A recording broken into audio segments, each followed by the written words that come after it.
Welcome to step 1 of 14 of our 14 steps workshop to attracting wealth.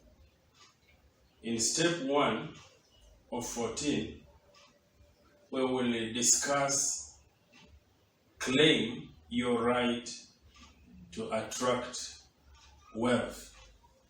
Now, no matter what you say, think, or believe, you can't live a complete life unless you have enough money, unless you have financial security.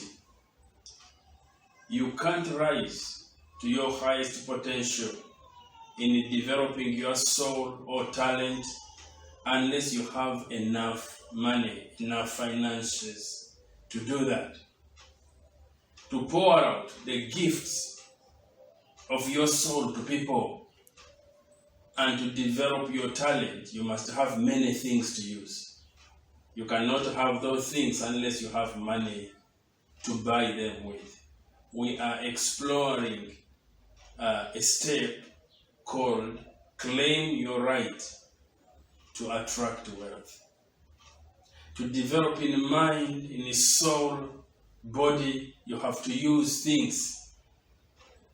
There are many things you have to use. You must have money in order to possess those things which you need to use in order to express yourself to reach your full potential. The aim of life in all forms is development.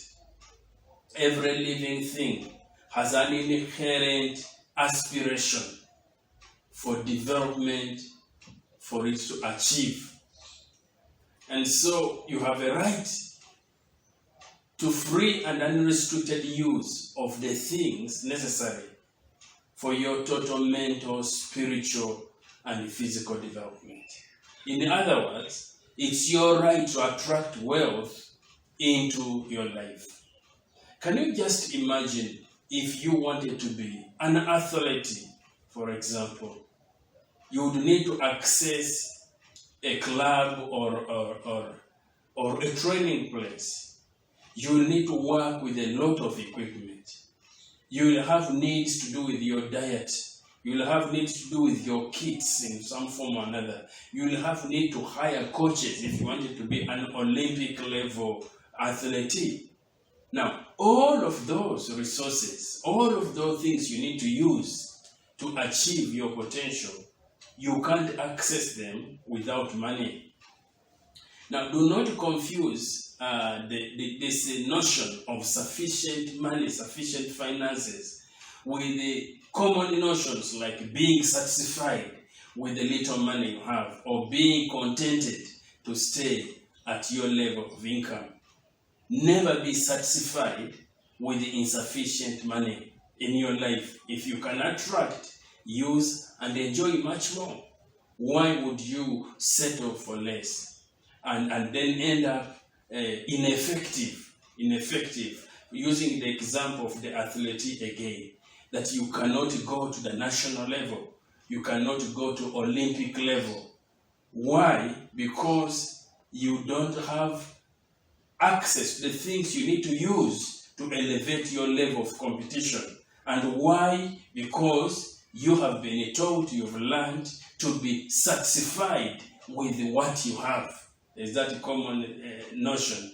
Be satisfied with what you have. And sometimes we even elevate it and we say, the scriptures say so. Actually, the scriptures say you should have enough wealth to live for your children's children. Several generations after you. That's what it says. There are warnings it gives us about wealth. There are warnings the Bible gives us about money. But it actually cautions us to aspire for more, to aspire for sufficient, beyond even your own needs, to leave an inheritance for other generations to come. The purpose of God and His creation is to advance and improve life. And so you need, as Africans, we need to aim to get all that we can get All the power we can get, all the elegance we can get, all the beauty we can get, all the richness we can get in order to manifest that purpose of our lives. You have enough money when you own all that you want for the living of that total life that you keep feeling that it is actually possible for you. And so it doesn't make sense to actually to settle for less when you could actually aspire for more. And you can't have all that you want around you unless you have enough money, enough finances with which to pay for it. Every value, every valuable thing, every valuable service, every valuable item you want to use, to work with, to live your life to its full potential, it costs something. It costs value. There is a value, usually monetary, money, that you give in exchange. Life, even in Africa, has become so advanced and complex that even the most ordinary man or woman needs significant sums of money in order to have or to live a complete life. And so you carry within you, all of us carry within us, the desire to be all that we can be. We feel successful when we become what we want to be. There is something you want to become. It's something you want to become. You keep feeling there's a possibility for you. And so the most essential knowledge in life is how to attract enough resource, enough money, and create wealth that enables you to bring around yourself what you need to use so that you can become what you want to become and be of value to society. Our vision says we believe in Africans, or desire to see African leaders who transform their societies. Even the Holy Scriptures tell us, love others as you love yourself. Charity begins with you, transforming yourself into what you feel you are capable of, and then from that, actually doing it for the other people. There's nothing wrong with attracting wealth into your life. You need to desire it to attract wealth. In reality, desire for capability to live a richer life, a fuller life, a more abundant life is a noble aspiration. Very rarely do you find people aspiring to live a horrible life, to live a life of scarcity. If you lack desire for money to buy all that you want to buy, all that you want to access, you are likely living below your potential. You are living below what you are capable of. As human beings, we live for the body, we live for the mind, and for the soul. None of these three motives, the body, the mind, and the soul, none of them is better or holier than the other. None can live fully on its own without the other. It isn't right, actually, to live just for the soul and deny the mind and the body.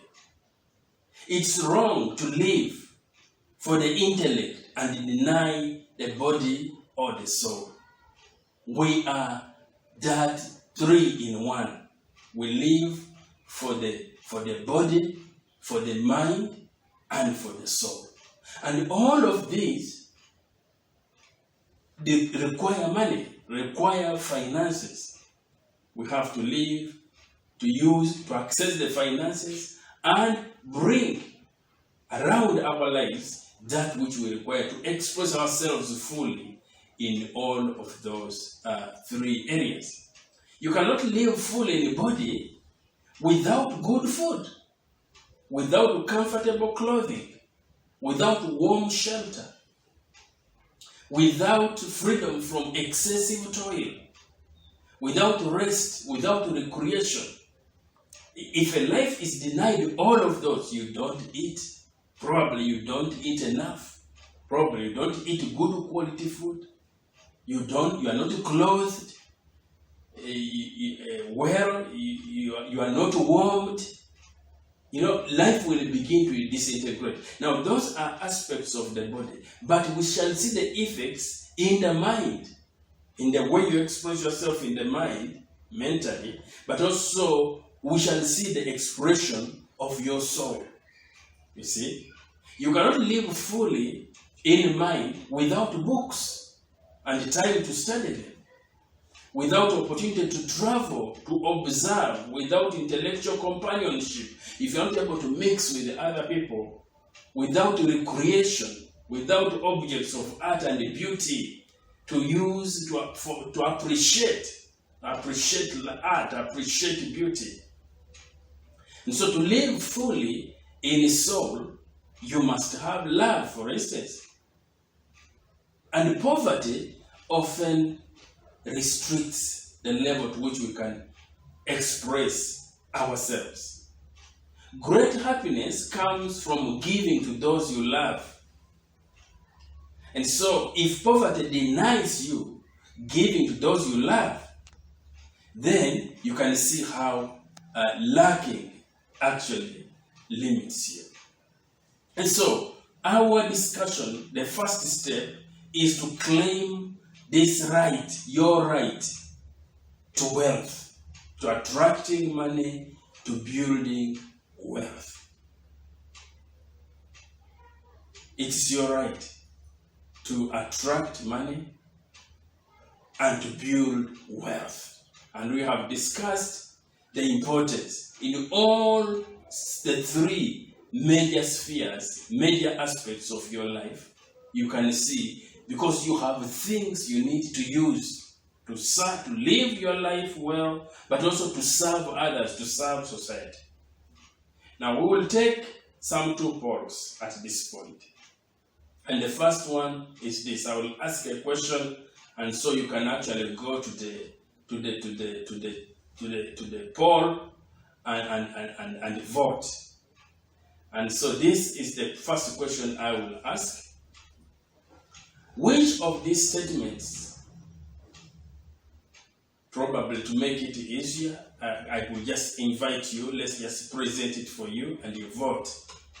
And the first one is about money and wealth as you grow up. The dominant thoughts about money and wealth as you grow up.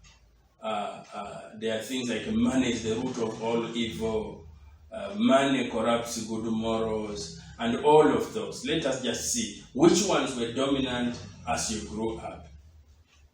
And then the second poll is about the teaching in this session. We just want to know whether you are ready to take action or not ready or not sure.